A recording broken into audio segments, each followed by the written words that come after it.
Après avoir réussi à séduire le méchant et à feindre ma mort, je ressuscitais une fois de plus. En entendant quelqu'un me mentionner, Nicolas afficha une expression glaciale et un ton sarcastique. Pourquoi croit-elle que je me consumerais à nouveau pour elle? Je ne suis pas à ce point méprisable. Je comprenais parfaitement qu'il gardait ses distances au début. Peu de temps après, j'y ai reçu une vidéo de Nicolas ivre. Dans la vidéo, il criait à s'en arracher la voix en larmes comme une fleur de poirier sous la pluie. Elle m'ignore encore, je ne veux plus vivre, je vais mourir sur place. J'y ai mis 1 an à séduire Nicolas. Pendant 300 jours, j'y ai traîné des pieds. Ce que j'y ai fait le plus, c'est lui envoyer des déclarations des amours ringardes trouvées sur internet à intervalles réguliers. Encore de mon chéri et j'y aurais réussi ma conquête. Le système m'a félicité alors que je restais figé sur place, incrédule devant la valeur de l'affection de Nicolas bien supérieure à l'objectif affiché sur le panneau. Dans mon esprit, il m'a demandé si je choisissais de rester. J'y ai perdu la tête un instant sans répondre. Le système a interprété mon silence comme un choix de quitter ce monde et m'a trouvé une excuse aléatoire pour une mort fictive. 1 an après ma mort, il est revenu frapper à ma porte. Au secours maîtresse, nous avons perdu toutes les données de notre précédente conquête. Je demandais indifférente et alors? Il se peut donc que tu doives recommencer à le séduire. Quoi, je n'ai pas pu m'empêcher de rouler des yeux. Puis je refusai. Bien sûr, mais ta voiture de sport, ta villa et ton argent pourraient tous être récupérés. Je réagis en 1/100 de seconde, vite renvoyez-moi. Avant même d'avoir fini ma phrase, un vertige s'empare de moi et je me retrouve transporté dans un endroit inconnu. En levant les yeux, je me retrouve face à face avec Nicolas en train de réprimander quelqu'un. Il porte un costume et des lunettes à monture dorée, son regard est d'une froideur implacable. Il me regarda interdit un instant avant qu'un sourire légèrement moqueur ne se dessine sur ses lèvres. Il donna un coup de pied à la personne devant lui. Kitty a dit de ramener un imposteur. En le voyant dans cet état, je commençais à avoir des doutes. Je peux encore m'amuser avec un chiot, mais un loup, je ne peux vraiment pas le retenir. Je réfléchis aux chances de réussir à m'échapper. Avant même d'avoir pu agir, Nicolas reporta son regard sur moi. Toi, viens ici. Je me suis livré à une tempête d'idées frénétiques avant de décider de prendre les devants. Je me pinçai à l'intérieur de la cuisse pour faire perler une larme. Je me tournai vers lui avec une expression profondément mélancolique. Nicolas, comment oses-tu me parler sur ce ton? C'est avec cette attitude que tu m'accueilles maintenant. Tu as la moindre idée de tout ce que j'y ai enduré pour revenir te voir. Nicolas resta figé sur place à mes paroles, sa maintenant la tasse trembla légèrement et il me regarda avec incrédulité avant de murmurer Elisabeth. Elisabeth, répétai-je d'une voix brisée feignant une douleur déchirante. Tu m'appelais toujours Elisabeth ou bébé avant et maintenant tu m'appelles par mon nom complet. Nicolas, est-ce que tu as changé de cœur? Nicolas a laissé échapper un rire moqueur comme s'il venait d'entendre quelque chose de drôle. Changer de cœur, je croyais que nous avions déjà rompu, non. Je voudrais vraiment avoir le culot de demander quand est-ce qu'on a rompu. Mais en réalité je n'ai ni raison ni courage. Putain de système, je l'ai insulté de toutes les couleurs dans ma tête. Voyant que je restais silencieuse, Nicolas assombrit son regard et serra un peu plus fort. Je m'apprêtais à me justifier quand une voix m'interrompit. Une personne entra par la porte saluant Nicolas avec une familiarité évidente. Je n'ai pas distingué son visage. Après avoir échangé quelques mots, la personne finit par remarquer l'atmosphère étrange et se tourna vers moi. Au moment où nos regards se croisèrent, nous lûmes la même stupéfaction dans les yeux de l'autre. Est-ce que quelqu'un pourrait m'expliquer pourquoi le personnage principal est ici et en si bons termes avec Nicolas, ce grand méchant? Gabriel me vit et me regarda comme si j'y étais un fantôme.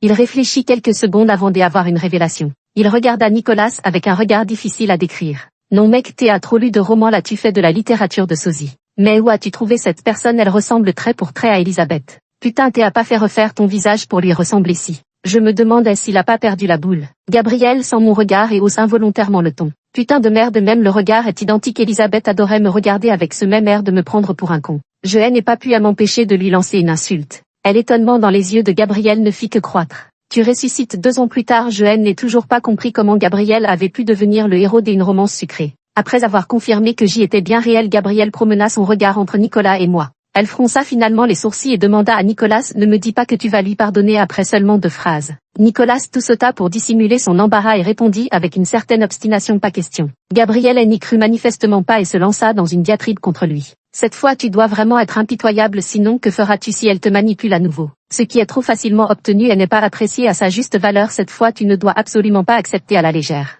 Nicolas garda une expression impassible tout en caressant son verre. Il me lança un regard empreint d'une certaine ironie. Elle acceptait et je dis que je voulais me remettre avec elle. Gabriel fut pris au dépourvu par cette réplique. Il réfléchit quelques secondes avant de lui demander avec hésitation, tu veux dire que quoi qu'elle fasse tu ne lui pardonneras jamais? Le pomme des Adam de Nicolas bougea et 2 mots s'échappèrent entre ses dents serrées. Bien sûr, mon cœur se serra. Mon expression se figea, mes doigts agrippèrent inconsciemment le PAN de ma veste. Le nez commença inexplicablement à picoter. Les larmes n'avaient pas encore coulé que la voix du système retentit. Ce type fait quoi? Il joue la comédie ou quoi? Si je n'avais pas détecté un taux d'affection de 80, j'y aurais vraiment cru ça. Chargement en cours, moi qui venais tout juste de me mettre dans l'ambiance. Nicolas me raccompagna finalement chez moi. Avant de descendre de voiture, il déclara que c'était la dernière fois. Le système défectueux lui adressa encore quelques insultes. J'y ai retrouvé mon ancien téléphone à la maison. À peine allumé, une avalanche de messages a surgi, tout venant de Nicolas, le plus récent daté il y a un jour. Elisabeth, tu es vraiment incroyable, disparaître pendant un an. Ne crois pas que je t'ai attends encore, ne te fais pas des illusions, j'y étais sur le point de t'oublier. Est-ce que tu ne aimes à jamais aimé? Est-ce si difficile de me faire un vrai adieu? Il m'envoyait presque tous les quelques jours des flots de messages. D'abord paniqué en apprenant ma disparition, puis progressivement triste, en colère, pour finalement retrouver le calme comme s'il avait fait la paix avec cela. Chaque paragraphe que je lisais me serrait la poitrine. Après mûre réflexion, je lui ai envoyé une déclaration d'amour ringarde. Il n'a pas répondu instantanément. Une dizaine de minutes plus tard, alors que j'y avais perdu tout espoir, son message a soudainement surgi. Elisabeth, tu oses me copier-coller ces bêtises trouvées sur Internet. Si je ne l'avais pas vu sur Internet, j'y aurais vraiment cru à tes mensonges. Je ne suis plus elle, idiot, et avant cette technique ne marche plus du tout sur moi maintenant. Même à travers l'écran, je pouvais sentir sa colère. Je n'avais pas encore eu le temps de dire quoi que ce soit quand le signal du système retentit soudainement. Félicitations, hôte de points des affections, niveau des affections actuel 82, continuez vos efforts. Vraiment têtu comme une mule. Je lui ai expliqué en quelques mots. Nicolas semblait ne pas me croire et elle n'a plus répondu. On ne sait pas qui a divulgué l'histoire de ma mort et de ma résurrection. Une foule de gens connus et inconnus sont tous venus me questionner. Parmi eux, Clara fut la plus stupéfaite. Ma seule amie dans ce monde. Ma sœur, t'es ressuscitée. En fait, t'es pas morte. Alors les papiers que j'y ai brûlés pour toi cette année, ça compte pourquoi? J'y ai souri, ça compte que t'es su brûler. Clara répondit instantanément, mais je ne suis toujours pas aussi flamboyante que ton Nicolas. Et l'année dernière, pour King Ming, il a carrément vidé plusieurs magasins, la scène m'a laissé bouche bée. Dommage, cette scène ne se prêtait pas aux photos, sinon je t'aurais bien fait voir ça maintenant. Merci de l'invitation. Personnellement, je n'ai pas la passion de regarder les gens offrir des sacrifices funéraires. Dès qu'on mentionne Nicolas, Clara devient intarissable. Tu ne peux pas savoir quand tu as disparu, il s'est mis à boire sans arrêt jusqu'à faire une hémorragie gastrique qui l'a envoyé en réanimation. Mon cœur s'est mis à battre violemment. J'y ai soudain eu la gorge serrée. Le message de Nicolas est apparu à ce moment-là. C'était un rapport médical sur des problèmes d'estomac. Je n'ai pas eu le temps de le regarder en détail qu'il l'a déjà retiré. Désolé, envoyé par erreur. Tu n'as probablement pas vu, j'y ai vraiment envoyé ça par erreur. En fait, ce rapport ne m'appartenait pas, ne te fais pas de fausses idées. Bon, d'accord, c'était bien le mien. Après que Nicolas m'eut envoyé ses messages, son niveau d'affection n'arrêtait pas de monter et descendre. L'alerte sonore n'a pas cessé de retentir. Je suis resté un instant sans savoir comment lui répondre. Après mûre réflexion, j'y ai décidé de lui adresser une politesse conventionnelle. Dès un geste maladroit, j'y ai accidentellement envoyé la phrase fleurie que je n'avais pas encore supprimée de la fenêtre de discussion. Je me suis empressé de vouloir annuler, mais j'y ai accidentellement cliqué sur supprimer. Nicolas ne m'a pas répondu, mais son niveau d'affection chutait à toute vitesse. Le son des notifications commençait sérieusement à m'irriter. Finalement, le niveau d'affection s'est stabilisé à 70. Elisabeth, tu es vraiment sans cœur. Je pouvais presque imaginer Nicolas en train de grincer des dents en m'envoyant ce message. J'y ai tenté de me rattraper. En vain, Nicolas semblait vraiment blessé cette fois. Quoi que je dise, il ne réagissait pas. Je poussai un soupir, sentant ma carrière de séduction plonger dans les ténèbres. Après avoir appris que je n'étais vraiment pas morte, Clara insista pour organiser une fête en mon honneur. Au début, j'y ai refusé. Mais elle a dit que Nicolas viendrait, alors j'y ai dû me résoudre à accepter. Finalement, une vingtaine ou une trentaine de personnes sont venues, dont la plupart avaient déjà eu des liens avec moi. Chacun a tenu à me parler de Nicolas en me voyant. Le héros de leur conversation est entré pile à la dernière minute de l'heure convenue. Tout le monde a tacitement laissé la place à côté de moi à Nicolas. Il a hésité quelques secondes avant de finalement s'asseoir. Clara savait très bien briser la glace et en quelques phrases seulement tout le monde discutait avec animation. Seul Nicolas et moi restions silencieux. Il semblait également trouver l'atmosphère un peu pesante et tendit la main pour saisir son verre. Mais je l'ai arrêté dès un geste. Nicolas se tourna vers moi, le regard empreint de confusion. Je lui murmurai, ton estomac est fragile, tu ne devrais pas boire d'alcool. Nicolas me regardait fixement comme s'il m'observait et m'étudiait à la fois. Finalement, il esquissa un sourire. Elisabeth, tu devrais savoir pourquoi j'y ai des problèmes d'estomac, n'est-ce pas? Clara ne t'a pas dit que j'y avais saigné de l'estomac à force de boire. Devine à cause de qui? Il était quelque peu intimidant. Je retirai lentement ma main qui le bloquait. À cause de moi, fit à nouveau Nicolas avec un petit rire. Non, à cause de mon propre mépris. Il dit des mots moqueurs sur lui-même en levant la main pour avaler une gorgée d'alcool. J'y avais le cœur serré et j'y ai pris quelques gorgées à mon tour. Ne trouvant pas cela suffisant, je me suis mis à boire directement à la bouteille. Tous les regards se sont tournés vers moi pleins de surprise. Nicolas tendit le bras pour me retenir. En réalité, je supporte très bien l'alcool. Mais Nicolas ne le savait pas, lorsque je l'avais séduit auparavant, j'y avais souvent simulé l'ivresse. Je réitérai la manœuvre en m'effondrant dans ses bras. Je sens son corps se raidir instantanément. Le bruit de son cœur battant comme un tonnerre résonne à mes oreilles. La voix grave de Nicolas résonne au-dessus de ma tête. Combien de fois vas-tu encore utiliser cette technique des ivresses feintes? Tu crois vraiment que je ne vois pas clair dans ton jeu? Je fus prise de panique. Comment en seulement un an ce Nicolas avait non seulement amélioré son intelligence mais aussi sa vue. Je penchai la tête contre sa poitrine tentant une dernière fois de me débattre. Mais il demeura totalement impassible. Je me préparais à me relever embarrassé quand soudain ses bras encerclèrent ma taille sans prévenir. Pendant ce temps la valeur des battements de cœur a augmenté de 5 points. Nicolas me prit dans ses bras et se leva pour sortir. Il murmura à mon oreille une belle qui se jette dans mes bras en pleine conscience, je n'ai aucune raison de refuser. Nous venions à peine de franchir la porte que nous tombâmes sur Gabriel qui arrivait en retard. Il jeta un regard à moi blotti dans les bras de Nicolas et explosa aussitôt. Je le savais, tu faisais le fier tout à l'heure et voilà qu'en quelques jours à peine tu as déjà pardonné.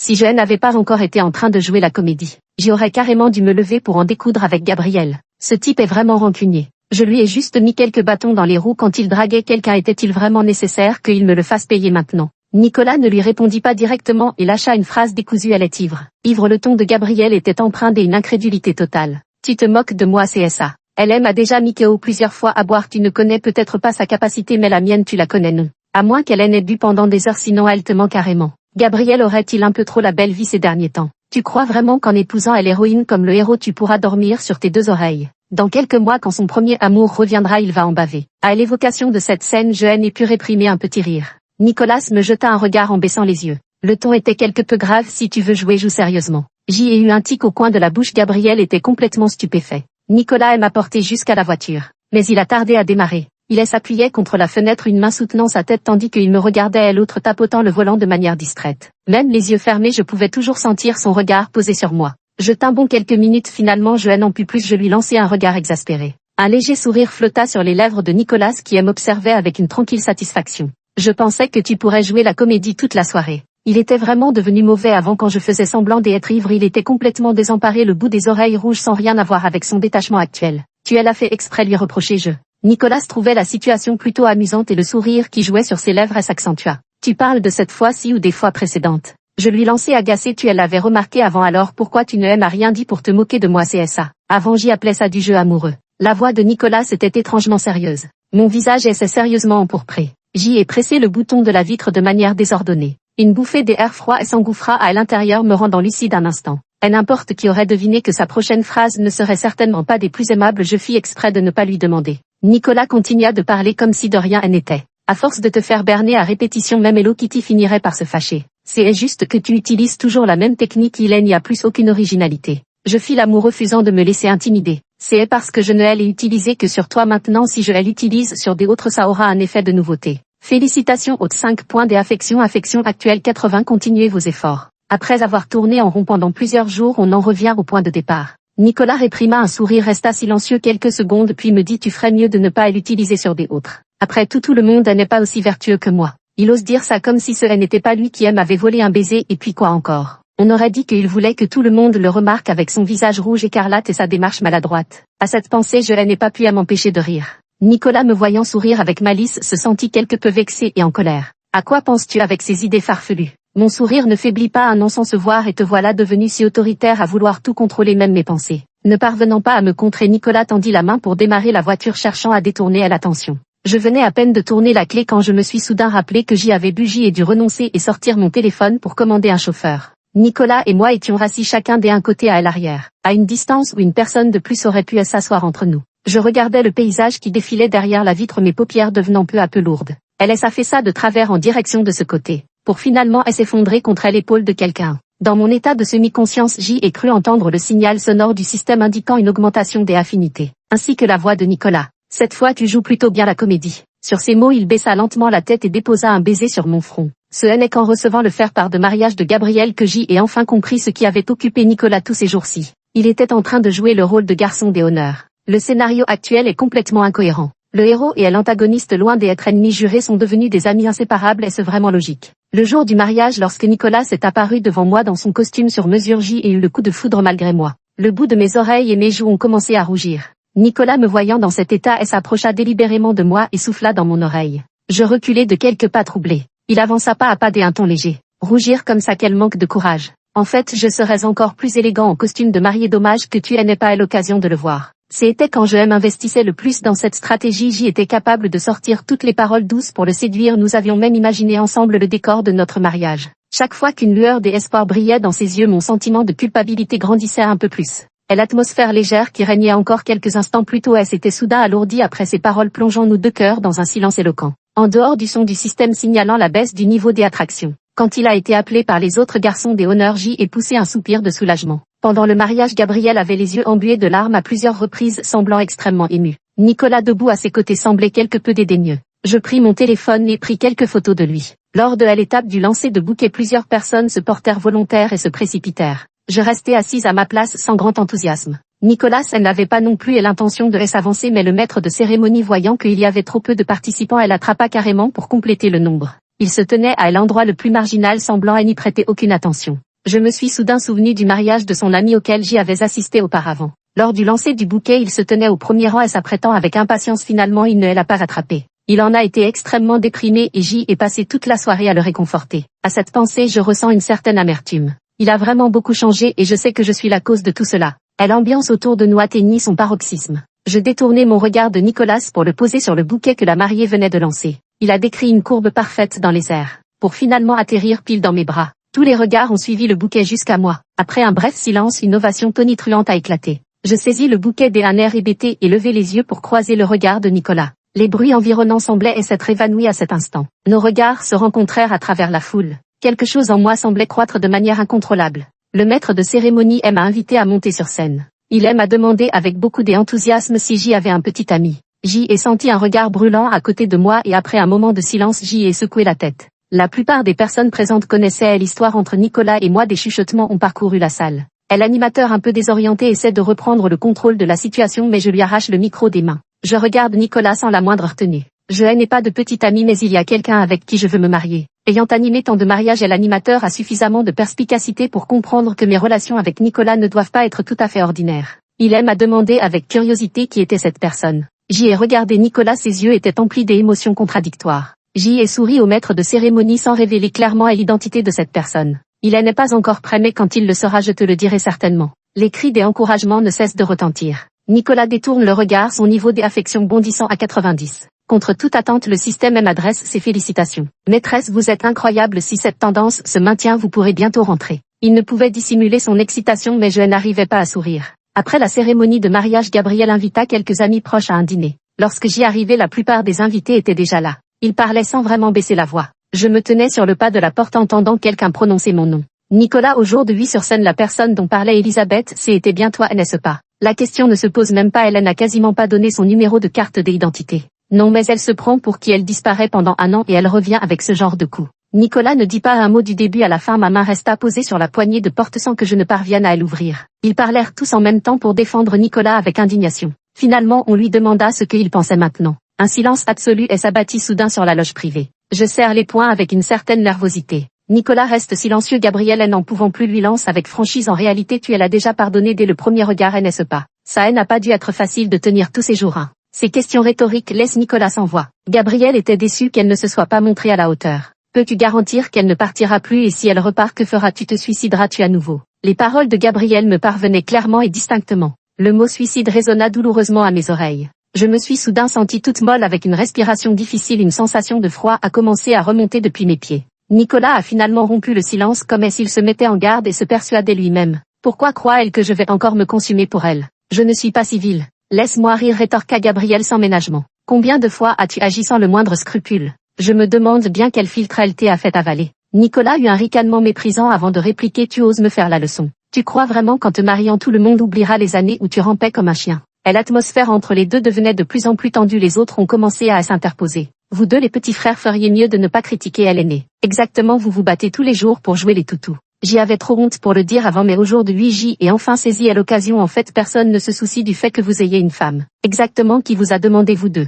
À longueur de journée, on ne sait même pas de quoi vous vous vantez. Des éclats de rire résonnèrent dans la loge. Je m'appuyai contre le mur à l'extérieur, mes paupières rougirent légèrement. Le système, voyant que mon état n'était pas normal, me demanda à voix basse haute, ça va? Je me redressai tant bien que mal et me mis à marcher vers la sortie. Le système bavarda sans fin mais sans jamais aborder le sujet principal. Une fois sorti de l'hôtel, le vent glacial de la nuit me fouetta le visage et je repris enfin mes esprits. Je prends une profonde inspiration et m'efforçant de garder un ton aussi calme que possible. Dis-moi, quelle est la véritable histoire derrière le suicide de Nicolas? Le système comprit qu'il ne pouvait plus dissimuler la vérité et finit par tout révéler. Après ta mort simulée, Nicolas était dans un état terrible, buvant sans cesse jusqu'à ce qu'il avale des somnifères. Bien sûr, je n'ai pas réussi à mourir, Gabriel m'a sauvé. Je réprimais les émotions qui bouillonnaient en moi. Dès un ton affirmatif je demandais c'est toi qui as envoyé Gabriel. Oui Nicolas est l'antagoniste, il ne peut pas mourir et s'il meurt l'intrigue s'effondrerait complètement. Je trouve cela plutôt amusant. Est-ce que ce n'est pas déjà un désastre? Le méchant est devenu le garçon des honneurs du héros. Le système ne répond plus après avoir quitté ce monde, je me suis menti à moi-même.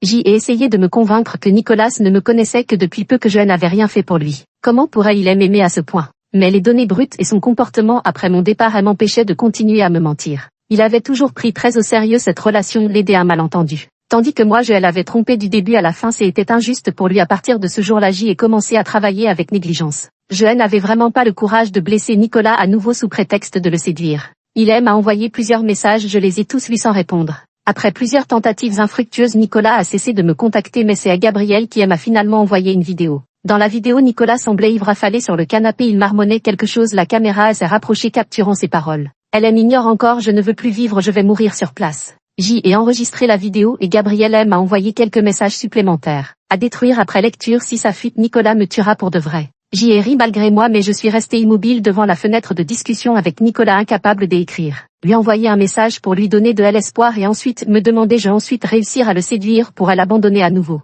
Le laisser dans un état où il ne peut même pas mourir vivant comme un mort vivant chaque jour. Ou bien rester pour lui. Lui sacrifier ma famille, mes amis dans la vie réelle, tout abandonner pour rester ici. J'y ai passé la journée dans un brouillard mental sans parvenir à aucune conclusion. Dès le lendemain matin, j'y ai reçu un appel de Gabriel. Nicolas avait de nouveau été hospitalisé pour une hémorragie gastrique. Lorsque je suis arrivé à l'hôpital, avant même de pousser la porte, j'y ai entendu les éclats de voix de Gabriel. Arrête de fixer la porte, tu l'as regardé 1000 fois. Je pousse la porte et tombe nez à nez avec le regard implorant de Nicolas. En me voyant, il détourne les yeux feignant à l'indifférence et se cache sous la couverture. Gabriel, comprenant la situation, se retire discrètement. Je suis assise sur la chaise, Nicolas arrache la couette avec une pointe de reproche dans la voix. Pourquoi es-tu venu? Tu ne me voulais plus, non? Je me souviens parfaitement de mes premiers contacts avec Nicolas. Le système m'avait prévenu qu'il était une personne extrêmement complexée et sensible. Dès l'enfance abandonnée et battue, cela a forgé un caractère en manque d'amour, plantant les germes d'une mentalité déformée pour plus tard. Et la raison pour laquelle j'y ai été choisi pour le séduire, c'est parce qu'il s'est corrompu prématurément et qu'il fallait quelqu'un pour ramener l'intrigue sur la bonne voie temporelle.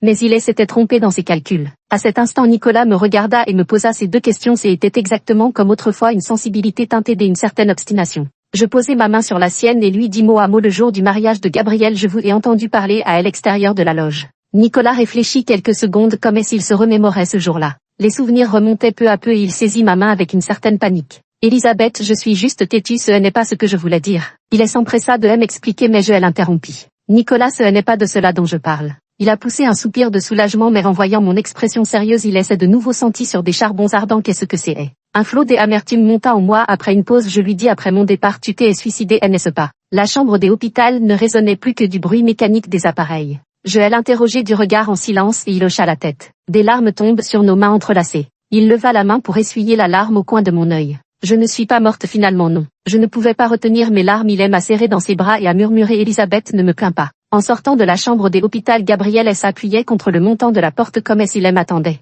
Il m'a dit de l'accompagner quelque part. Je restai immobile, silencieuse pendant quelques secondes avant de monter dans sa voiture. La voiture a quitté le centre-ville pour se diriger vers la banlieue. Peu à peu, les traces de présence humaine se sont raréfiées, faisant confiance à l'intégrité de l'homme. Je n'ai pas choisi d'appeler la police. Après environ 1 heure de route, la voiture s'est arrêtée dans un cimetière. Je suis descendue de la voiture et me suis tenue à l'entrée, le visage empli d'incompréhension. Pourquoi m'as-tu amené ici? Pour t'offrir une tombe.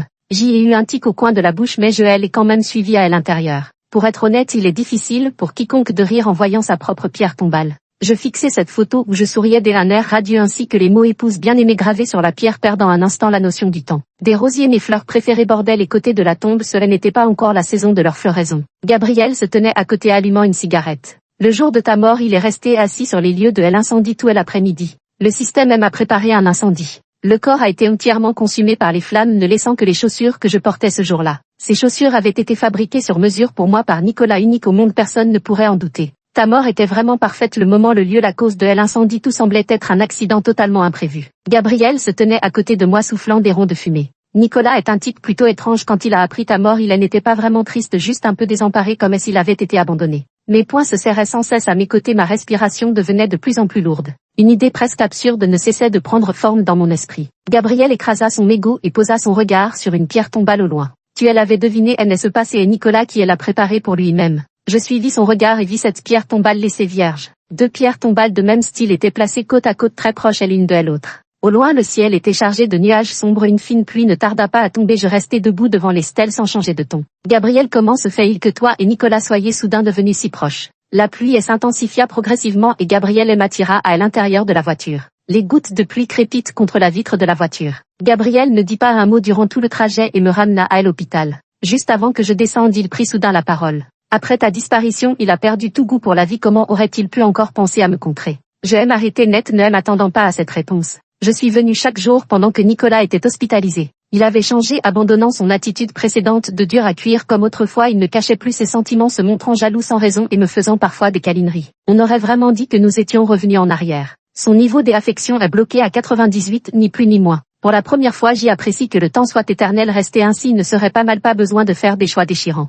J'y ai l'impression que le système fonctionne bizarrement ces derniers temps. Il a toujours l'air de vouloir me dire quelque chose mais au final il ne dit rien. Le jour où Nicolas est sorti de l'hôpital, je m'y suis rendu très tôt. Arrivé à l'hôpital, j'y ai découvert que le lit était déjà vide. Après m'être renseigné, j'y ai appris qu'il avait lui-même terminé les formalités de sortie. Un mauvais pressentiment m'a envahi. Je me suis empressé d'appeler Nicolas mais personne ne répondait. Je n'ai eu d'autre choix que d'envoyer un message à Gabriel. De sa bouche, j'y ai appris que Nicolas avait kidnappé l'héroïne. Je me suis demandé si je n'avais pas des hallucinations auditives. Je me suis soudain rappelé que la fin de l'histoire était que Nicolas, fou de rage, kidnappait l'héroïne et que le héros, après avoir manœuvré avec lui, réussissait à la sauver. Nicolas, après avoir été démasqué, s'est suicidé par culpabilité. Émotionnellement instable, j'y ai pressé le système de me révéler où se trouvait Nicolas. Il a hésité pendant un bon moment avant de me donner l'adresse d'une usine abandonnée. Quand je me suis précipité sur place, je me suis retrouvé face à Gabriel. La fille dans ses bras avait déjà perdu connaissance. J'y ai ouvert la bouche pour dire quelque chose mais je ne savais pas par où commencer. Quand il est passé devant moi, il n'y avait ni la colère ni la déception que j'y avais imaginé. Mais me dit d'une voix parfaitement banale, il t'attend. Je suis entré au centre de l'immense usine, il n'y avait qu'une seule chaise. Nicolas s'était adossé dessus allumant une cigarette. En me voyant arriver, il l'écrasa précipitamment, esquissant un sourire forcé tout en me faisant signe. Elisabeth, viens ici. Je me suis arrêté à quelques mètres de lui sans m'approcher davantage. Son expression se figea un instant avant qu'un sourire de soulagement n'éclaire son visage. Tu es au courant, n'est-ce pas? Bien que formulée comme une question, sa voix trahissait une certitude absolue et effectivement j'y étais au courant. En chemin, le système effrayé par moi a tout avoué. Les données du guide n'avaient jamais été perdues, tout cela faisait partie d'un marché entre Nicolas et le système. Nicolas lui avait promis de suivre le scénario original du méchant avec une seule condition, me revoir. Le système lui avait seulement dit que je ressusciterais sans préciser quand. Il a attendu un an et enfin il m'a retrouvé. Et ensuite lui et je demandais. Me revoir et ensuite Nicolas et moi nous sommes regardés et il a secoué la tête. Il n'y a pas de suite, je voulais juste te revoir une fois. Il m'a souri mais ses yeux ont commencé à rougir, mon cœur semblait se déchirer. D'une voix tremblante je lui ai dit Nicolas, je t'ai menti, je t'ai utilisé depuis le début, je suis revenu cette fois encore pour te séduire. Je le savais. Nicolas s'est levé et s'est approché de moi m'attirant dans ses bras. Je savais depuis le début que tu étais là pour me séduire. Je savais même que tu avais simulé ta mort dans l'incendie. Je connais tous tes objectifs, tu n'as pas à te sentir coupable du début à la fin, j'y ai agi de mon plein gré. Je me suis enfoui dans ses bras en sanglotant. En vérité j'y ai pensé à te demander de rester mais je n'en avais pas le droit, tu as été forcé de t'engager avec ce système pour me séduire, je n'avais aucune raison de te demander d'abandonner tout pour rester à mes côtés, la raison me dit que tu as fait le bon choix mais émotionnellement je me sens un peu perdu depuis que je suis enfant, j'y ai été abandonné tant de fois mais aucune ne m'a fait autant de mal, je t'ai demandé de revenir pas seulement pour te voir une dernière fois mais aussi pour savoir si j'y avais vraiment une place dans ton cœur. Il regarda mes larmes couler sur mon visage et sourit légèrement satisfait. Maintenant il semble que oui, peu importe la quantité et l'importance et qu'il y en ait. Nicolas tendit la main pour essuyer mes larmes alors que ses propres yeux débordaient de larmes. Je lui dis en sanglotant Nicolas, je t'aime depuis le tout début, je t'ai aimé. Comment pourrais-je ne pas t'aimer, comment pourrais-je ne pas aimer une personne aussi merveilleuse que toi? Nicolas sourit et pencha la tête pour poser ses lèvres sur les miennes, son baiser était doux et je lui répondis lentement. Une fois terminé, nos fronts se touchaient et nous sentions mutuellement notre souffle. La voix froide et mécanique du système retentit à ce moment-là. Félicitations hôte, le niveau des affections a atteint 100, la conquête est réussie. Nicolas secoua légèrement la tête et me caressa les cheveux. Rentre chez toi, me dit, il devient la véritable Elisabeth. Je secouai frénétiquement la tête alors qu'un tunnel spatio-temporel apparaissait derrière moi, il m'y poussa. Dans les dernières secondes avant que ma conscience ne s'évanouisse, je le vis saisir un pistolet, le pointeur contre sa tempe et s'effondrer dans une mare de sang. Cela fait déjà 6 mois que je suis revenu à la vie réelle. Je rêve encore souvent de Nicolas. Le système n'est plus jamais réapparu, comme si tout cela n'avait été qu'un rêve évanescent. Bien que je supporte bien l'alcool, il m'est arrivé de me saouler. J'y ai fait l'expérience d'une hémorragie gastrique et j'y ai découvert à quel point c'était vraiment insupportable. Je me demande comment Nicolas a pu endurer ça tant de fois. 6 mois ont encore passé, je pense que Nicolas ne voudrait certainement pas que je vive ainsi dans ce brouillard. Alors je me suis extraite de ces souvenirs douloureux. Ressentir la vie et l'existence. Peu à peu je ne rêve plus de Nicolas. Une autre année passe, j'y ai ouvert une librairie devant chez moi. J'y ai réalisé le mode de vie paisible dont j'y avais toujours rêvé pour mes vieux jours. J'y ai même asseoir à l'entrée de la librairie pour lire au coucher du soleil. Les rayons du soleil caressent les pages du livre, tout est si paisible et merveilleux. Il n'y a juste pas Nicolas. Une autre année a passé. Le Junko devant la porte a verdi puis jauni. Ce jour-là un client entra dans la librairie. Vêtu d'un long manteau noir, il acheta d'un coup une dizaine de livres. En lui rendant la monnaie, mes doigts effleurèrent sa paume. Son corps se raidit imperceptiblement. Je trouve cela un peu étrange. Quelques jours plus tard, cet homme est revenu acheter une dizaine de livres. Je les ai emballés comme des habitudes. Il m'a fixé et l'air absent. Une semaine plus tard, alors qu'il passait à la caisse avec une vingtaine de livres, je n'ai pas pu m'empêcher de lui demander: tu as déjà fini de lire tous ces livres que tu achètes? Il hocha la tête, je n'avais plus rien à dire. Il est venu ainsi pendant 3 mois d'affilée. À la fin du printemps, il est venu comme des habitudes acheter des livres. Nos regards se croisèrent, un léger sourire aux lèvres avec une pointe de reproche dans la voix. Tu comptes vider toute notre maison comme ça? L'homme secoua la tête visiblement mal à l'aise. Je ne pus m'empêcher de rire malgré mon agacement. Nicolas, combien de temps encore vas-tu continuer à acheter comme ça? Encore 2 fois mon mari, tu crois qu'en changeant de visage et de voix je ne te reconnaîtrai pas? Les lèvres de Nicolas tremblaient. Elisabeth, je lui souris. Allez, viens me faire un câlin. À peine ces mots prononcés, je fus tiré dans une étreinte familière. J'y enfouis mon visage contre sa poitrine. Comment es-tu arrivé ici? Le système a dépensé quelques points pour négocier fermement le résultat. Il a au moins un peu de conscience. Je l'ai serré dans mes bras, peu importe comment cela a commencé, l'amour est la seule destination.